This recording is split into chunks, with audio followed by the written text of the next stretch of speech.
संपूर्ण भारत के छात्रगण और सुनील जी खाटी बिहारी आ गए हो। सुनील जी खाटी बिहारी आए गए नाउ। सुनील जी खाटी Bihari came in front of camera. Be ready.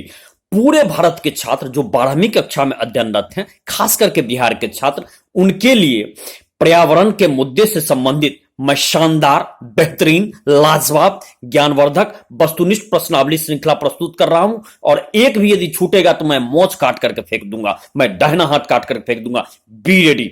पहला प्रश्न, पहला वस्तुनिष्ठ प्रश्न, लल्लन टॉप प्रश्न। चिपको आंदोलन कहां शुरू किया गया था? तो चिपको आंदोलन शुरू किया गया था हिमालय के गढ़वाल क्षेत्र में शुरू किया गया था। चिपको आंदोलन, पेड़ से लोग चिपक जाते थे, पेड़ को काटने नहीं देते थे। अमृता देवी बिश्नोई वन्य जीव संरक्षण पुरस्कार ये किस प्रदेश में शुरू की गई है? ये शुरू की गई है राजस्थान में। अमृता देवी बिश्नोई वन्य जीव संरक्षण पुरस्कार। अगला तीसरा प्रश्न, महत्वपूर्ण प्रश्न, लल्लन टॉप प्रश्न। ये आएगा, कोई रोकेगा तो तुम हमको कहना मोच काट करके मैं फेंक दूंगा।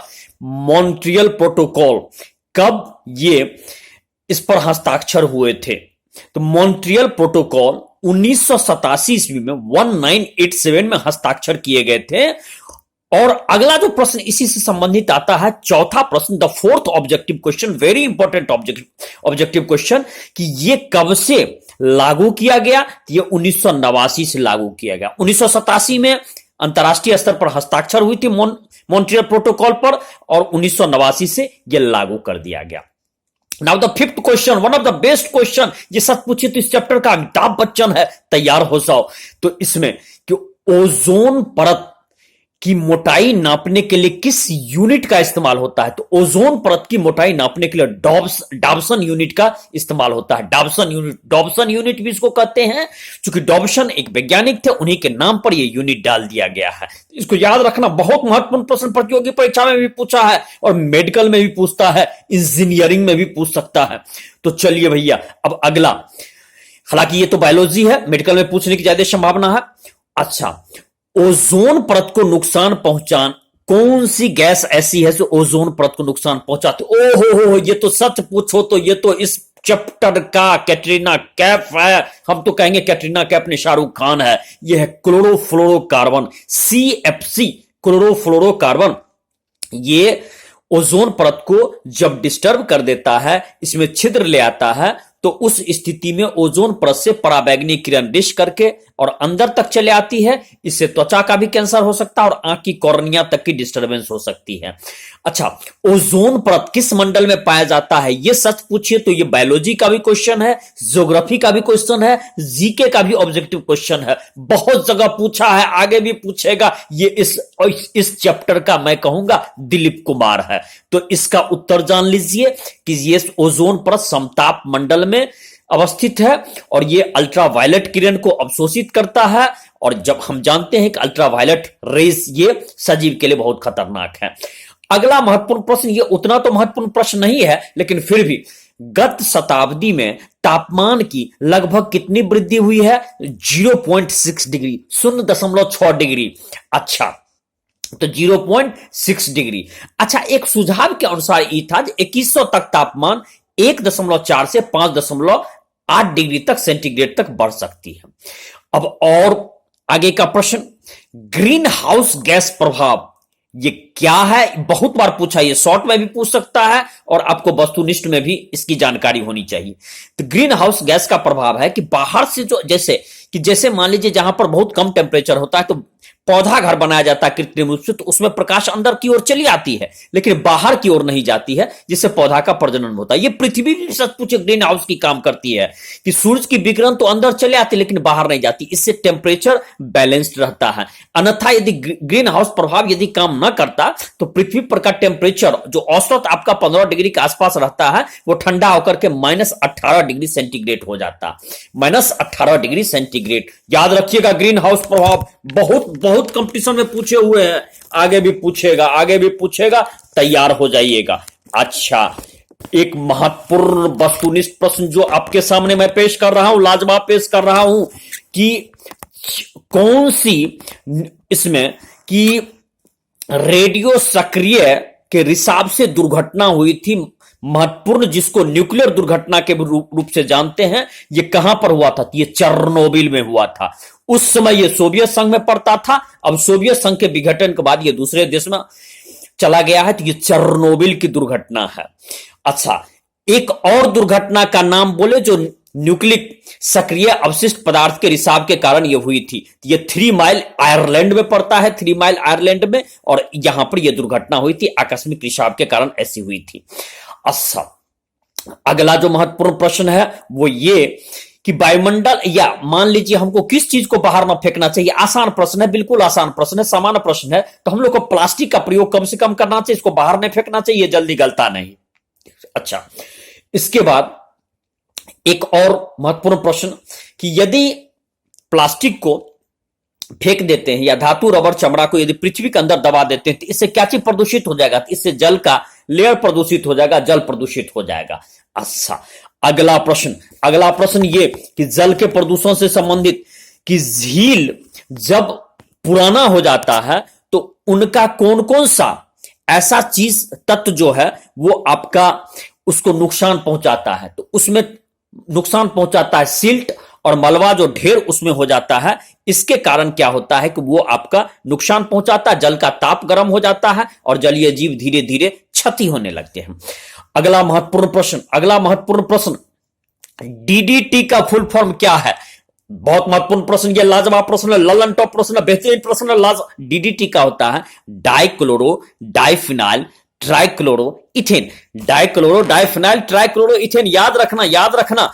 अच्छा, डीडीटी की मात्रा, अगला जो वस्तुनिष्ठ प्रश्न है, डीडीटी की मात्रा जल में कितनी हो जाएगी जिसके कारण जल में मान लीजिए प्रदूषण ये, या इसमें कि जल की सांद्रता यदि कितनी हो जाए तो उसमें आपको नुकसान पहुंचाता है? तो डीडीटी की मात्रा यदि 0.03 पार्ट पर, इसको कहते हैं बिलियन, से यदि मान लीजिए बढ़ जाता है तो उस स्थिति में जब पक्षी उसका सेवन करता है तो उसमें गुणन होने के कारण उसमें 25 पार्ट पर मिलियन तक हो जाता है। इसके कारण क्या होता है, उसका जो अंडा होता है उसका लेयर पतला होता था, और जिसके कारण जो है बच्चा जल्दी ही निकल जाता है और मर भी जाता है। इससे बर्ड की संख्या कम हो जाती है। अच्छा, अगला महत्वपूर्ण प्रश्न कि यदि जल प्रदूषित होता है तो कौन कौन सी बीमारी हो सकती है? बेहतरीन प्रश्न, लाजवाब प्रश्न। पेचिस हो सकती है, टाइफाइड हो सकती है, जॉन्डिस हो सकती है, पीलिया जिसको कहते हैं, या हैजा कॉलेरा भी हो सकती है। ये सब आपका प्रदूषित जल के कारण होने वाला बीमारी है। अगला महत्वपूर्ण प्रश्न, लाजवाब प्रश्न, ललन टॉप प्रश्न, बेहतरीन प्रश्न यह है कि इसमें कि कौन सा ऐसा जिसको बंगाल का आतंक भी कहा जाता है? कौन सा खरपतवार जो जल में होता है उसको? तो ये बंगाल का आतंक जो कहा जाता है उसको कहते हैं आइकोनिया कैसीपीज। इसको बंगाल का आतंक भी कहा गया था। ये नीला सोन रंग का ये सुंदर फूल होता है जो पानी में अचानक जो है सो निकल आता है, और जिसके कारण पानी का इकोलॉजिकल बैलेंस को ये समाप्त कर देता है। अगला और महत्वपूर्ण प्रश्न कि शैवाल अचानक पानी में वृद्धि होने को उसको क्या कहते हैं अंग्रेजी में? What is the term we are saying that? अचानक यदि शैवाल बढ़ जाए तो उसको कहते हैं अलगल ब्लूम मीन्स फैलना, और अलगी मीन्स जानते ही हैं कि शैवाल होता है, अलगी माने शैवाल होता है। बिल्कुल सही जवाब।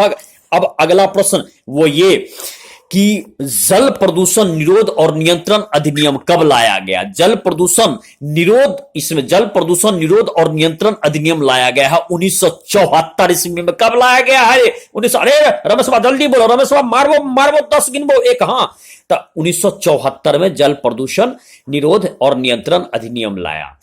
अच्छा, अगला महत्वपूर्ण प्रश्न, लाजवाब प्रश्न, बेहतरीन प्रश्न वो है कि जब हवाई जहाज या रॉकेट चलता है तो अत्यंत उच्च ध्वनि पैदा होती है। इसकी लगभग कितनी डेसिबल से अधिक इसकी ध्वनि रहती है? तो 50, इसमें 150 डेसिबल, 150 डेसिबल से भी अधिक होती है। यह कर्णकटु होता है, कान के लिए नुकसानदायक होता है, और यह कान का चदरा भी फाड़ सकता है। तो ये अब जरा ये बतलाओ रे गणेशवा निमोचिया, गणेशवा तू है बोल, तोरे से पूछना है कि यदि रॉकेट चलेगा तो लगभग कितने डेसिबल की ध्वनि उत्पन्न होती है जो कि कान के लिए नुकसानदायक है? 150 डेसिबल की।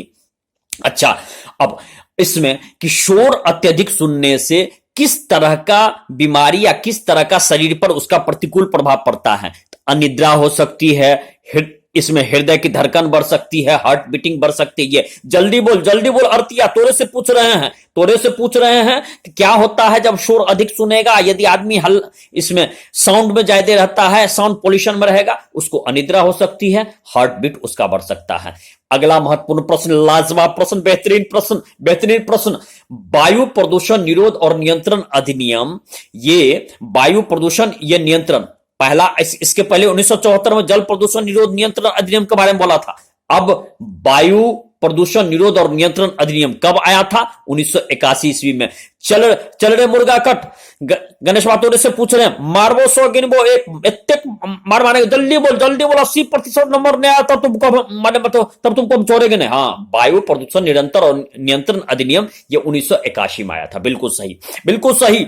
अब अगला प्रश्न, बेहतरीन प्रश्न, लल्लन टॉप प्रश्न, बाहर कमाल का प्रश्न है। सीएनजी का फुल फॉर्म क्या होता है? तो सीएनजी का फुल फॉर्म होता है कंप्रेस्ड एंड नेचुरल गैस। हाँ, चल रे मुर्गा कट, बकरा कट, रजीबा तोरे से पूछ रहे हैं, तुमसे पूछ रहे हैं, सीएनजी का फुल फॉर्म बोलो। Compressed natural gas. ये कई सारी कंपटीशन में भी पूछा है और 12th में भी आपको पूछेगा। ठीक। अच्छा, कि अगला महत्वपूर्ण वस्तुनिष्ठ प्रश्न, केंद्रीय प्रदूषण नियंत्रण बोर्ड के अनुसार कितने माइक्रोमीटर से कम की जो प्रदूषक कण होती है वो हमारे फेफड़े के लिए खराब होती है? तो 2.5 माइक्रोमीटर से कम का जो व्यास होता है वो हमारे नाक से या मुंह से फेफड़ा तक पहुंच जाता है और इससे नुकसान होता है, सांस फूलने लगता है, और इसमें सांस फूलने लगता है, कई तरह की आपके श्वसन संबंधी बीमारी होती है और अकाल मृत्यु तक भी हो सकता है। अच्छा, अगला, ये इसमें प्रदूषण में जो आपका अवांछित कण मिला हुआ है उसको हटाने के लिए किस तरह का मशीन का भी प्रयोग किया जाता है, उपकरण का प्रयोग किया जाता है? तो वैद्युत अपक्षेपित, इसको अवक्षेपित प्रेसिपिटेटर कहते हैं। वैद्युत अवक्षेपित और प्रेसिपिटेटर कहते हैं, इसको इलेक्ट्रोस्टैटिक प्रेसिपिटेटर कहते हैं। ये आपको 99% तक कणिका को हटा देता है। इसमें बहुत ज्यादा वोल्टेज से इलेक्ट्रॉन गुजारा जाता है जिसके कारण ये धूल कण से सट जाता है और उसको हटा देता है। ठीक, अब अंतिम प्रश्न, लाजवाब प्रश्न, और तैयार हो जाओ, गणेश बा, रमेश बा, दिनेश बा, महेश बा, सब तैयार हो जाओ रे। मुर्गा कट महेश बा और रे फ्रेंच कट दाढ़ी दिनेश बा, तैयार हो जाओ। पर्यावरण संरक्षण अधिनियम कब आया? पर्यावरण संरक्षण अधिनियम 1986 ईस्वी में आया। और इसी के साथ मैं सुनील जी खाटी बिहारी आपसे यहां विदा ले रहा हूं। 2 बार सुनो, और यदि आप नए हो तो सुनील जी यूट्यूब खाटी बिहारी को बिल्कुल सब्सक्राइब करो, बिल्कुल फ्री है, निःशुल्क है, 1 पैसे नहीं लगेंगे। अपने मित्रों को बतलाओ, दोस्तों को बतलाओ। जय बिहार, जय भारत।